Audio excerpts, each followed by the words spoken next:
Welcome back to Better Odds Sports Betting. I'm your host, Kiev O'Neill. And I'm Kyle Hunter. Thanks for joining us today, my friends. We have a great show for you today because we're going to cover four NCAA games and two big NFL football games. But of course, if you guys are in our comments and want to throw a game or two real quick, we can give you a real quick 411 about that game. And this episode is being brought to you by betus.com for a 100% sign up bonus. Please visit BetUS, use the promo code the better odds. Kyle, thank you so much, man, for covering for me last week and doing a great show with Nick and Sean Higgs. Really appreciate that. Obviously, I hear some good feedback, but I also heard a nasty rumor, Kyle. I heard a nasty rumor that you were talking bad about my Badgers, and I told him there's no way that Kyle would ever do something like that to me, and so I had to make sure that you knew that there's a rumor going around about that. I think the only way I would do something like that is if you talk bad about my Buckeyes somehow. And I think that might have happened at some point. Oh Jesus! So it happened. So this is all true, man. Yeah, we missed having you on, but it was a good show, man. Looking forward to us getting to chat this week. And you know what? My Buckeyes are off this week, so I don't think you're probably going to bash them any this week. I can't when they're off, but I will say it's a good thing we are not picking the Army versus Wisconsin game. It's a night game, 8 o'clock Eastern. So if you guys need something to put you to sleep at night, you might want to just put on the Army Wisconsin game because you'll probably be 0-0 throughout through the third quarter. Crowd won't be in it yet. Good chance you'll fall asleep. You might want to turn it off though, but when jump around comes, because that might be the only excitement that happens in the game. But you want nothing to do with that thing, man.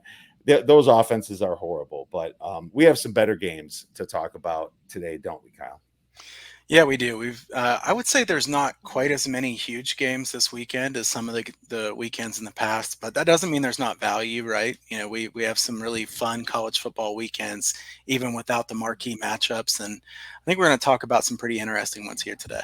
Yeah, absolutely. And starting with a Friday game, which is tonight, California versus Oregon. The spread is minus 13 and a half. The total of this baby is 54. Kyle, would you like to start this one? Sure. And Kiev, I hope you have something a little stronger than I do on this one. So I'm putting a little bit of pressure on you here. But 69% of bets on Oregon. It looks like 63% of the money on Cal in this one. At least last I saw. Yeah, 68% and 63%. So, here we have Oregon with a lot of injuries. Oregon clearly has not had great performances of late. Both of these teams have had extra time to get ready for this game. Cal off a miserable performance against Washington State and then had a bye week.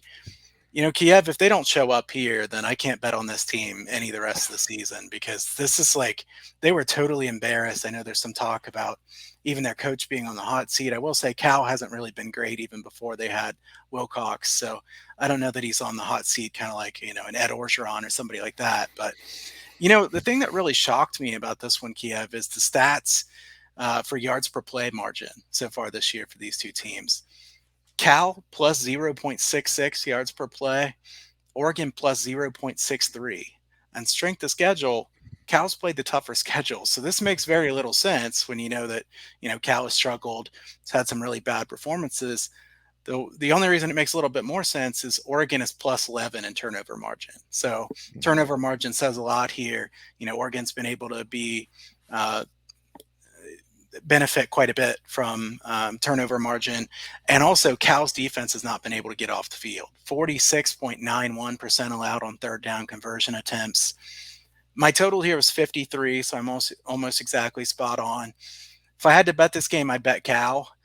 I don't love it. This is one where I'd want to, if I bet it, it'd be pizza money and I wouldn't want to watch it too much. So what do you have for this one, Kiev?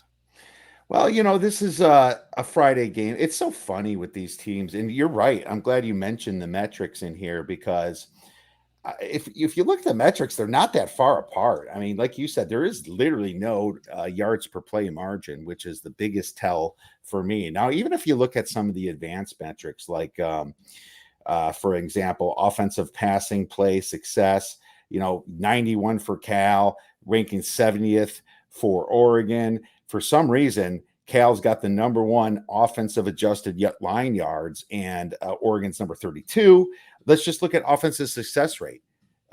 Cal's 47, Oregon's 45. I mean, all the advanced metrics kind of say this is an equal game, except for field position. I mean, Cal is horrible in their special teams, only ranking 127th in field position, while Oregon's ranking 11th. And obviously, you mentioned the turnover margin earlier. So, when you look at this game, like, why is this such a big favorite? Well, sometimes there's some perception, and sometimes there's some upside that people go with, and that's why I have it power rated. And it's probably that Ohio State win, let's face it, that's also keeping my power ratings high on Oregon. You've seen them perform well in somebody else's field against a top team.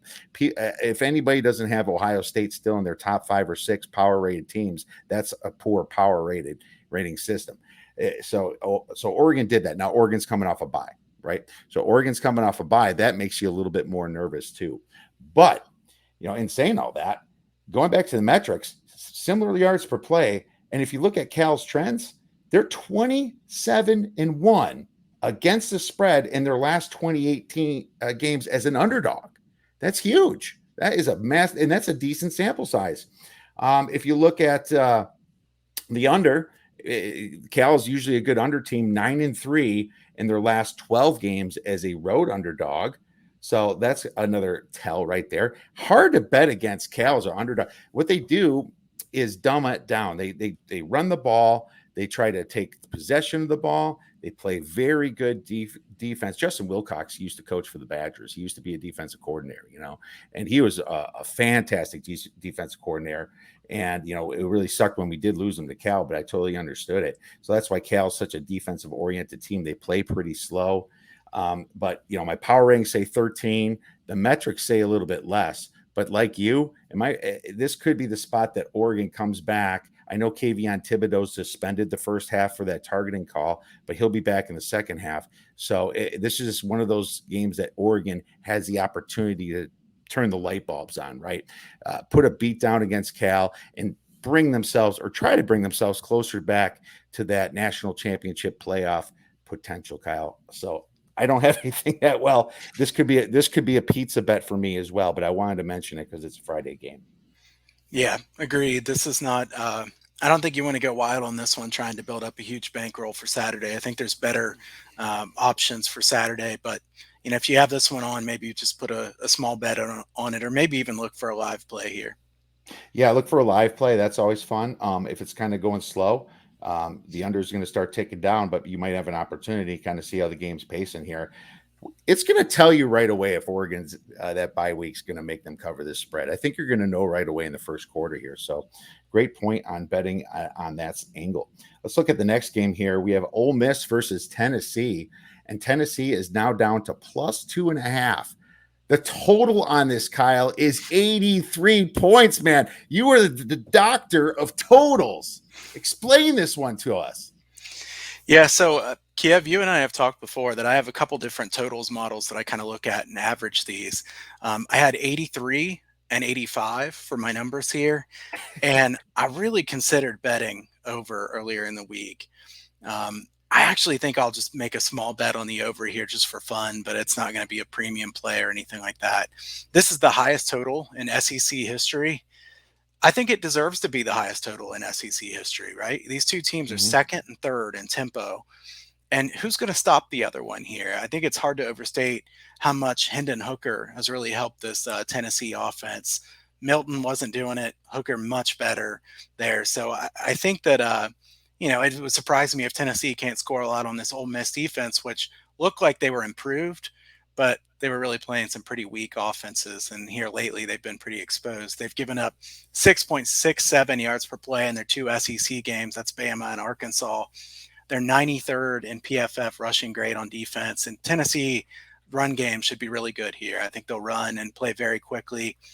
Heupel, Kiffin, neither one of these guys are going to want to slow down the tempo. They're going to push and push. So the other thing is they scored 62 points 2 weeks ago, Tennessee, and then they scored 45 last week. But they had 38 at halftime. Totally let off the gas because South Carolina couldn't beat them. They knew that. So I think Tennessee can score quite a few. And on the other side, Ole Miss, Matt Corral has been fantastic all year. I mean, this guy, other than that game against Bama where he didn't look great, and Bama can make a lot of people look bad, but I don't think Tennessee's defense has the same ability to shut down Ole Miss that Bama did there. Tennessee 71st in pass rush grade, according to PFF. I think Corral and company will have a big game there in Knoxville. The other thing is the Ole Miss offensive line is underrated by many people. I think they're one of the best in the country. I don't like to make a habit out of betting over 82, 83 points. So, this is not something I would just want to do blindly. However, if you go in and look at the past, and Kiev, you know this, even like for college basketball, same goes for college football, some of those extreme totals over and extreme totals under have been pretty good because it's hard for the bookmakers to set a number high enough or low enough. So, most of these games kind of get graded on bell curve and you say, okay, they're going to fall somewhere between 45 and 60 something. And it's hard for the odds makers to set something high enough or low enough in some of these games. Now, obviously this week we have, Wisconsin and Army at 38 and we have this one at 83. I mean, that's wild. I think that's probably the biggest spread we've seen this year. But I think it's deserving for this one to be really high. As far as a side, if I had to take a side here, I think I'd take Ole Miss there, but I don't feel too strongly about that one. What are your thoughts on this game?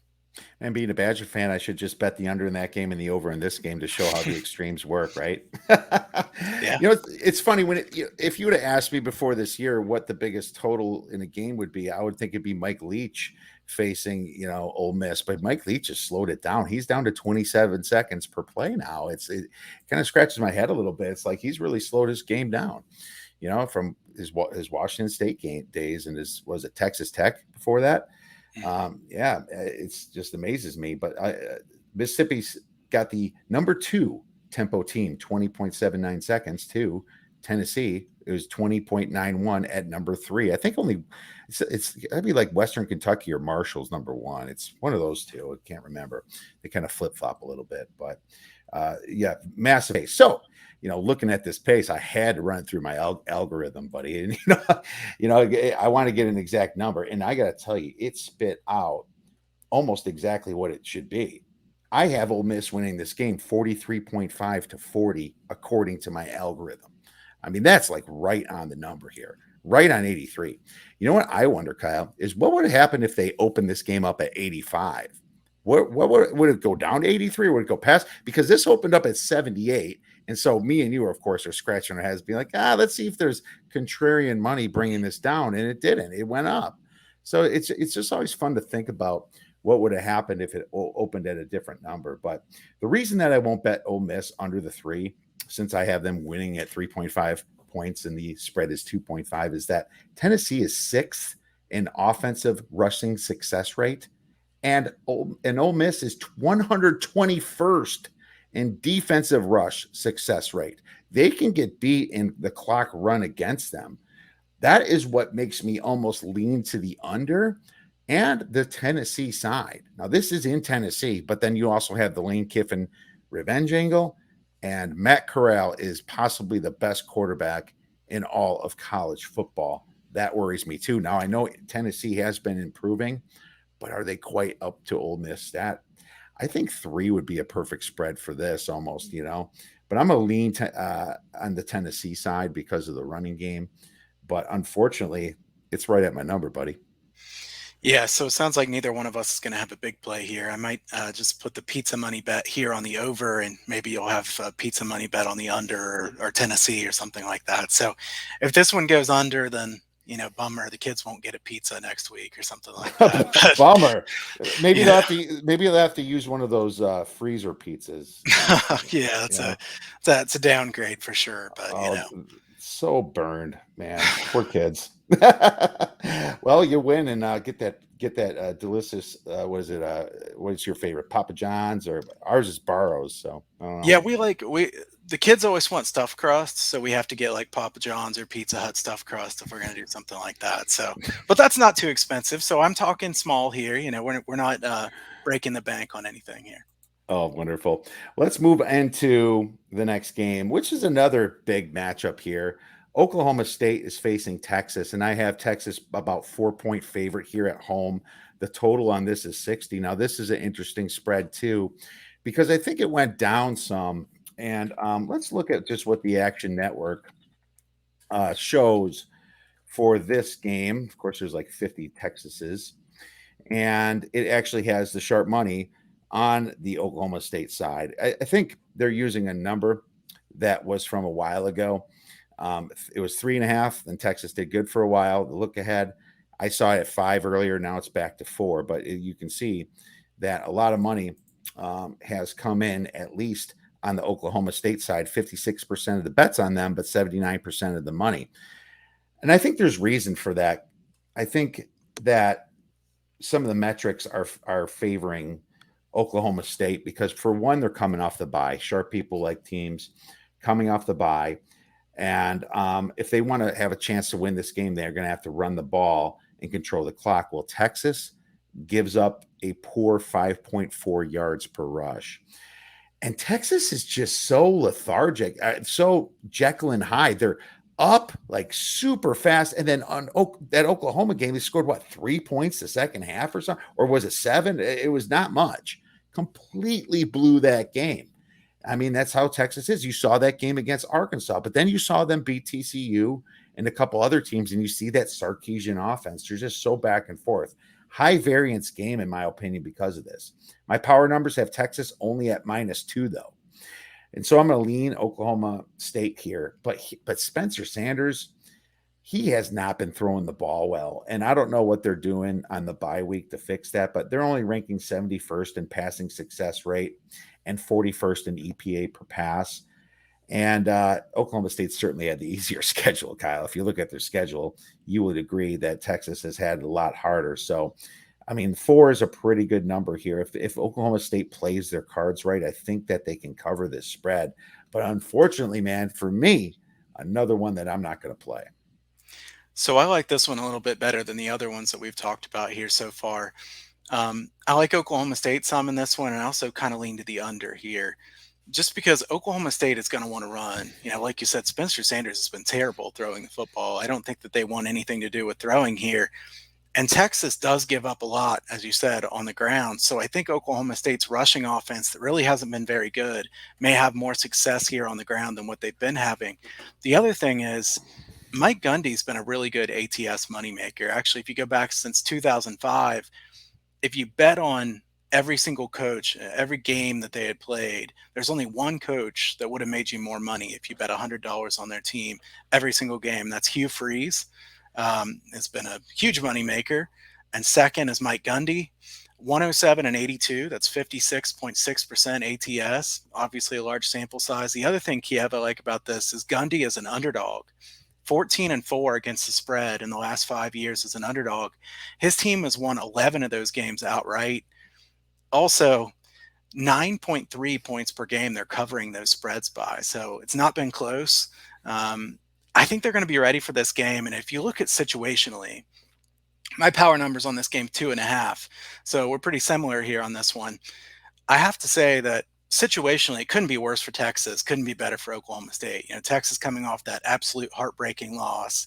Oklahoma State bye week to get ready. If Oklahoma State doesn't come with a good effort here, I'd be surprised. Now, do I think Oklahoma State's better than Texas? Not really. At the same time, this is a really bad spot for Texas. Gundy's a tremendous coach. The other thing is Oklahoma State really good on special teams. Number 2 at PFF and special teams in the country. That's the type of team that can kind of steal you a cover or steal you a close win. They don't look great in the box score, but they can win those games. I like Oklahoma State here. I put a small bet on this myself on the money line at plus 170 earlier in the week. So nothing big, but I am considering the under as well. I'm going to look at this one a little bit more. My number was 58 on this one. So I will say I'm not anxious to bet Texas unders. This is more of a, Oklahoma State is an under team to me. Texas is not. So I want to look at this one a little bit more, but I think there'll be a lot of running in this game. Bijan Robinson, obviously tremendous for Texas, but Oklahoma State is a really good run defense, strong front seven. So I lean to the under here, and I think Oklahoma State has a real chance of winning this one outright. Yeah, and I also think they were at Jake Ellinger's funeral this week too. I mean, if you want to add that to what these kids went for, horrible spot for Texas, man.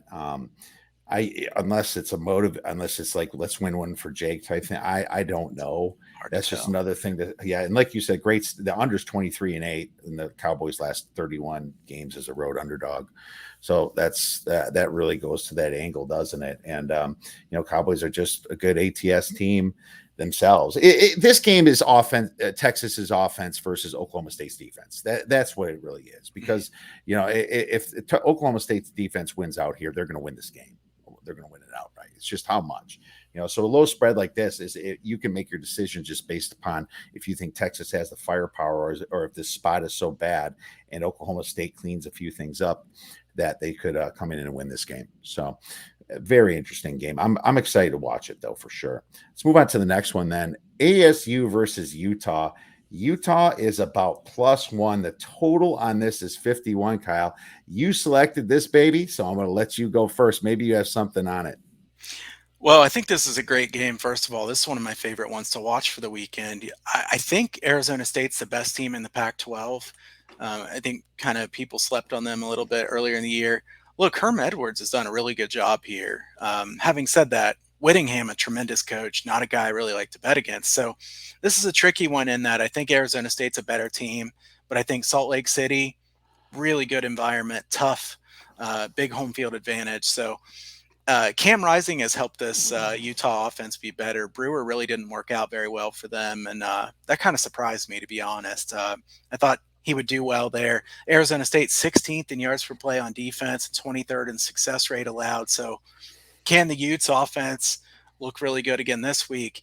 USC is a really bad defense, so them putting up a big number on them doesn't necessarily mean they'll put up a big number here. Having said that, I do think the fact that they're taking some shots downfield and Arizona State does sometimes give up some big plays.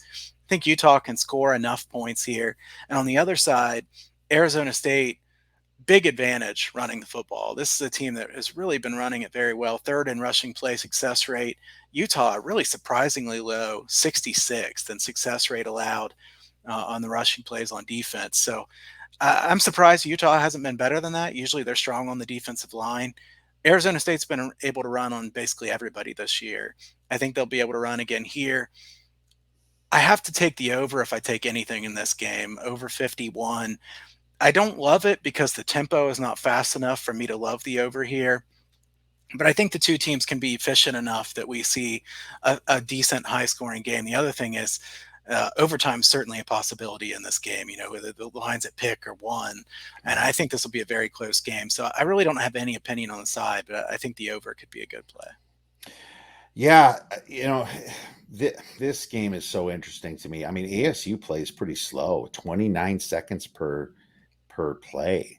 Herm Edwards has them pacing. I don't know how they lost to BYU there, man. That really turned that season. The BYU's really turned that season up for both of these Pac-12 teams. They go they go to BYU at night, and that's why BYU has such a great home field advantage at night, right? Beating teams like this. But looking at these guys, Utah's definitely got the harder strength of schedule, ranking 31 on Sagarin, and Arizona State's ranking 87th. That's the biggest thing that you look at in this, in my opinion, at least until later. Strength of schedule applies so much to the beginning of these conference games because you don't really know which metrics mean what. Things need to be adjusted for that. Like you said, I mean, their rushing success for Jaden Daniels and the whole team third, like you said, that is a fantastic stat. And if Utah is going to give up rushing yards, that's surprising. I keep remembering the game when Jaden Daniels went in there in 2019 or 18 when he was a freshman, and they got just beat bad, and it was raining. But Utah just couldn't let them move the ball at all. But their numbers show that it really could happen this year, Oh, man. ASU has the massive net yards per play advantage, 1.07 net yards over the Utes. That's pretty big, especially, when they played 6 games or so already. It almost says that ASU is like 3 or 4, like 5 or 6 even points better probably on a neutral field, if not more than that. Yeah, I don't know how much I can give Utah for a home field advantage here. I would say probably about 4 points, but I have to have a strong lean to Arizona State. And hey, Cameron Rising, he's doing great since he came in, and that's why Utah's been doing better. 7-0 TD to interception ratio. But since this game's at night, we might have to say we see the bad moon arising if ASU wins this game there, Kyle. Is Little that CCR joke. I was going to say, was that a dad joke there? It was a big dad joke. It was a great spot for it too. Yeah. We appreciate dad jokes here. That's for sure. So yeah, I mean, I think this is a fun game. This is a late game, right? So this will be 10 p.m. Eastern. So I'm gonna have this one on and be watching this one a lot myself. It's always kind of fun to watch these later games because um, the kids are in bed. I can just focus on the games totally, and I'm looking forward to watching this one. This one should be a really good one. Well, Kyle, I also didn't get to use that joke since Andre Rison way back in the day, because that's where that joke was from. It was the late '90s, early 2000s with Andre Rison. A lot of history in that football player. If you want to Google him and and check him out. Yeah. Well, so are you playing ESU then? Is that your free play or? No, the over would be the play that I would make on that Okay. game. And as far as my free play here, Oklahoma State as my favorite there from college football. I think Oklahoma State has a chance to win that game outright. And while the line has gotten smaller, and I think you can get maybe plus 155 or 160 on the money line, I still think that's worth it because in a game that I think is basically totally 50-50, I'll take the plus 150 something. Yeah, go 2 units on the spread and maybe a half unit on the money line, something like that, whatever you want. And that's always a nice little return if you think you have a good edge. Well, I'll give out a free play in college. I'm going to take UCLA +2. And I played this earlier in the week at +1.5, but it's at +2. The Bruins are 4-0 against their spread in their last 4 road games. And they have a knack for stepping it up against teams with a bad offense. I know Washington's got a good defensive line, but Chip Kelly teams seem to get around that. If they can't score, UCLA's usually going to outscore them. Now, UCLA's weaknesses against the pass, Washington can't really throw the ball that well. UCLA is for some reason running the ball a lot more than they used to, and they're running the ball well. But Washington gives up a ton of yards on the ground, ranking 90th in defensive rushing success rate. So I think UCLA takes this game on the road like they did to Stanford, Kyle. Yeah, I tend to agree with that one as well. It's surprising that Washington's defense has been so bad against the run, but you would think UCLA would want to do a lot of running here. They have a really good offensive line, really good running back, a quarterback that can run too as well. So I like that one. All right. And before we get to the NFL, I want to give a shout out to Sports Wagering University. You can see it scrolling on the bottom of this screen. A new school to teach people the ins and outs of sports betting and the industry itself. Make sure you check out sportswageringu.com. Let's move on to the NFL then, Kyle.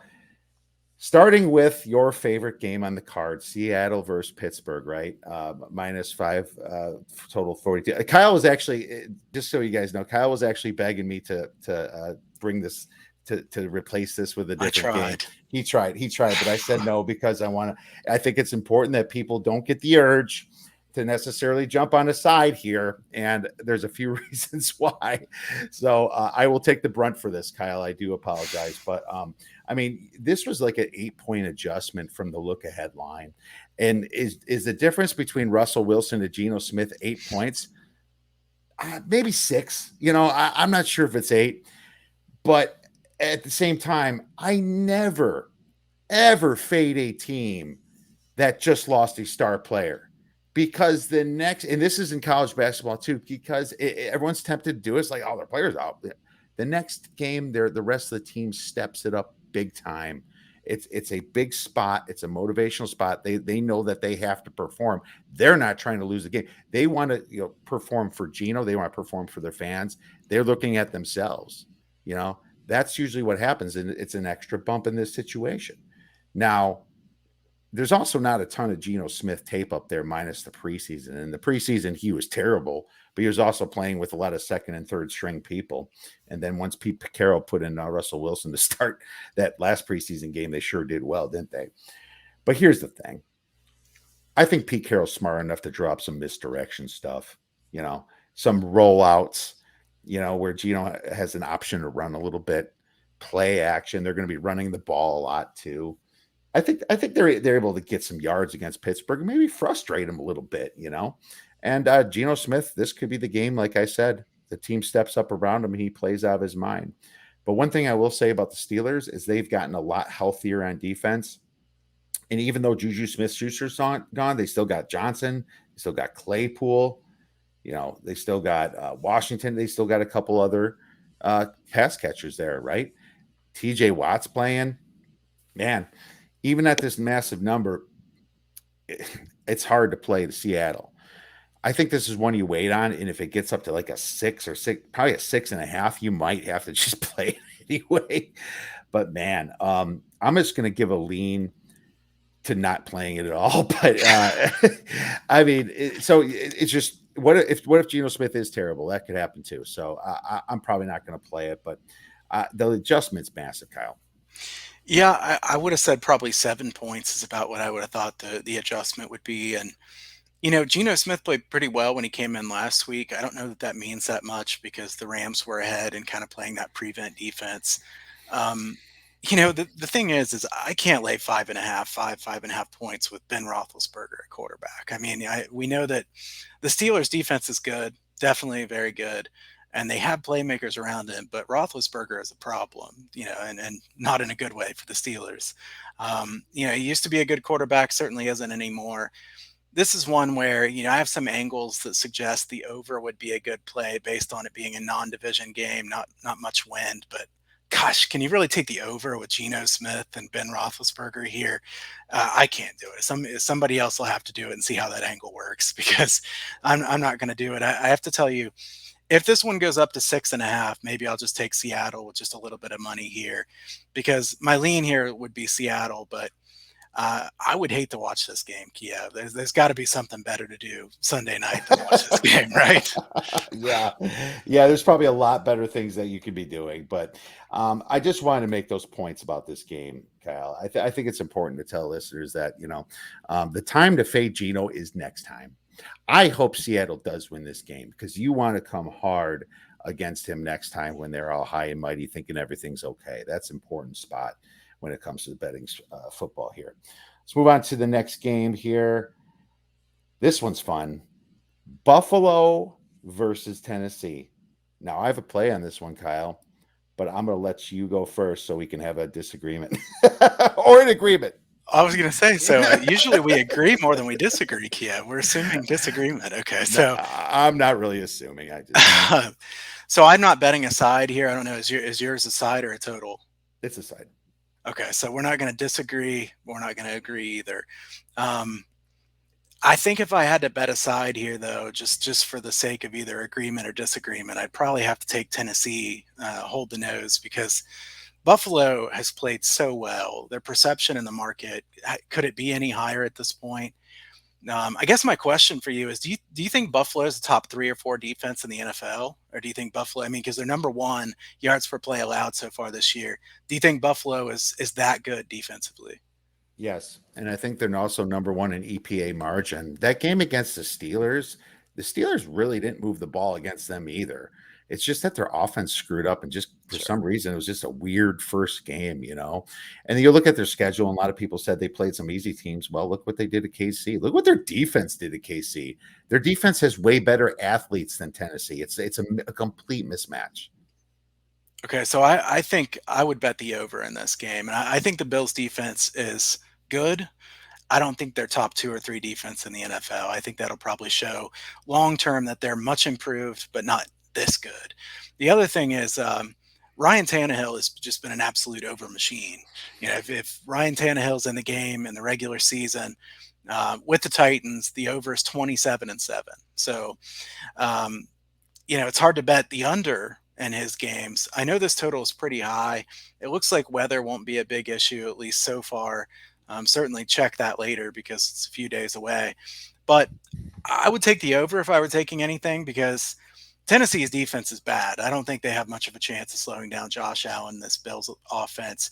And I'll tell you, Kiev, I like rooting for the Bills. The Bengals are my team, but the Bills would be pretty high on my list too as well because Allen was kind of underrated. A lot of people kind of thought that he had no chance to be good. I like rooting for him. I like rooting for the Bills in general. I think their offense is just fantastic. Great playmakers. Allen can do it with his legs. Obviously has a strong arm as well. The Titans defense has very little chance of slowing them down. The question is, can the Titans score quite a few? I think the Titans can score in this game. So I also think this would have backdoor potential here for taking plus the points. So I'll lean Titans slightly, but I like the over better. All right. Well, interesting stuff. You went very metrics based. You didn't mention the letdown spot, obviously, and that's kind of the narrative that people are looking at, and that's why you're seeing some money that came in dropping this thing down to 5.5. The narrative is that this is the biggest letdown spot. They just got the monkey off their back, went to Kansas City, beat the team that beat them in the playoffs at Kansas City, rah, rah, rah. But what people are forgetting is that Tennessee beat them by double digits, by 20-some points last year at home.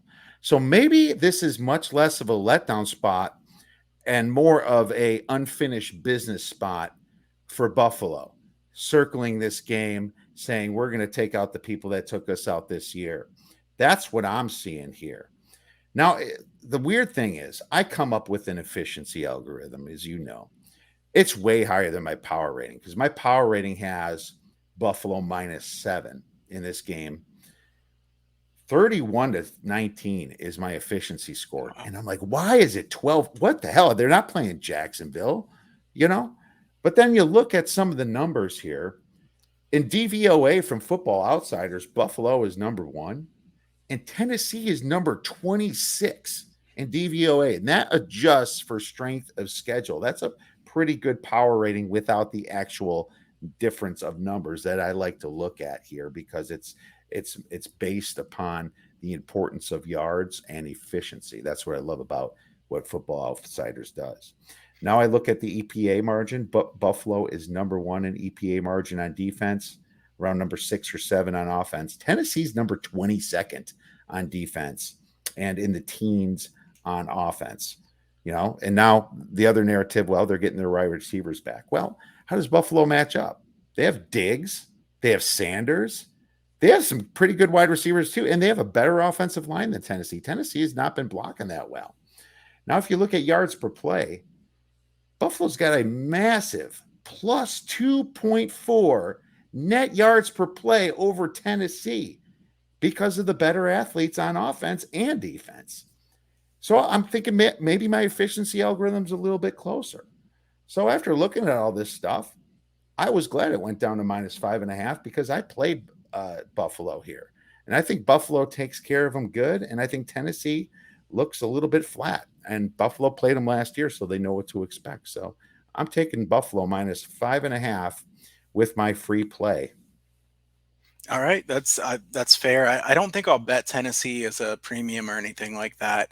The only devil's advocate stat I'll give is the Bills are +11 in turnover margin, Titans -3 turnover margin. You would think that can't keep up. So regression to the mean there could hurt the Bills a little bit. I do think the Bills are a much better team. So it's a question of motivation. If they are thinking back to last year, they certainly could pour it on Tennessee, and it wouldn't surprise me too much. I think the over is my favorite play in that game. Yeah, okay. Yeah, the over is very possible. I can see a lot of scoring here, especially on the Buffalo side. And in Las Vegas, Chris also made a good point. He said that all this has been baked into the line with the letdowns with Julio Jones and AJ Brown coming back. I think that's very possible, especially when I ran, the numbers on that. So when he told me that, I completely agreed. And we're going to roll that with my other NFL free play. Now it's time, Kyle, for our most likely team to win outright dog. And it's got to be 3.5 points or more. So I'm excited to hear what you have for that. So am I going first here today? Uh, I can go So first. no, I'll go first, but it seems like we steal each other. So we'll see if I don't think you're I still. show I it a don't think little you're bit. stealing this one because mine smells, man. Mine's bad. Okay, all You're right. not going to steal this one. So I'm gonna take Minnesota against Nebraska here this weekend. Nebraska is the king of winning the box score and losing the game. They just do this game after game. I do think Nebraska is a better team than Minnesota, but I don't have that much confidence that they can actually take care of business. They haven't proven that they can in the past. Adrian Martinez is still a turnover machine. I think Nebraska is the better team, but Minnesota should be up for this game. Pretty good money line price here. I'm looking as we're talking here.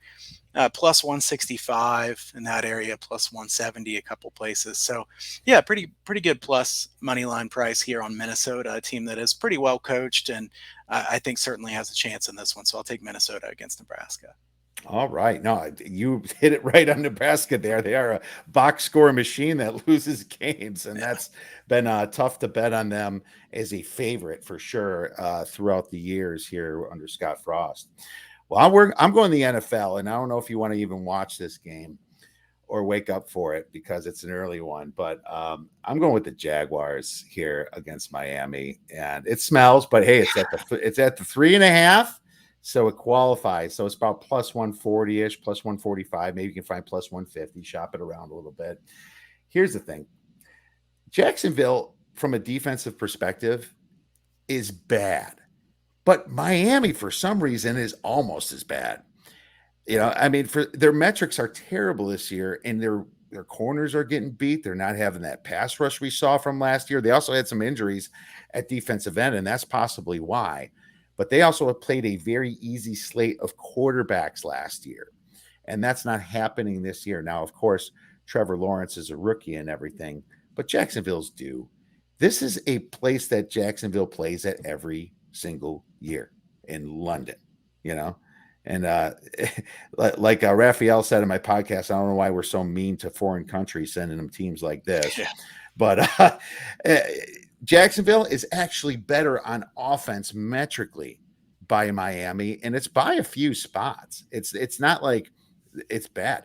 You saw some Jacksonville Heat when they played the Cardinals. They were winning until halftime in that stupid pick six. And then you see them do very well against Cincinnati and just blow this game. I mean, they're just ready to win. Football Outsiders has their DVOA pretty close to equal here, but I think the edge comes is where Jacksonville's dead last on turnover margin. And you know what they say about turnovers? You can't predict them on a game-to-game basis. All they have to do is please just have an equal turnover margin or maybe just -1 because you'll cover the spread probably still at -1 against Miami.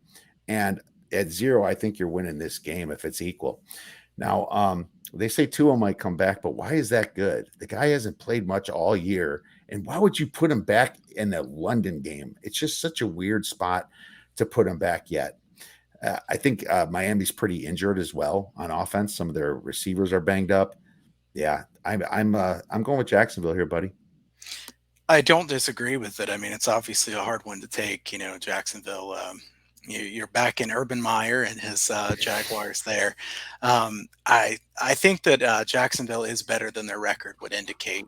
They were pretty unfortunate to lose that game against the Bengals. I mean, they were fourth and goal at the 1 yard line, about to go up 21-0, and got stuffed there, and that pretty much changed the game. I think if they score a touchdown there, they win that game. So, yeah, I think Jacksonville's better than their record, and Miami just hasn't shown anything on offense, regardless of who's quarterback. So, I don't disagree. It's a hard one to take, but I mean that's why we do the money line underdogs, right? They're usually not the popular play.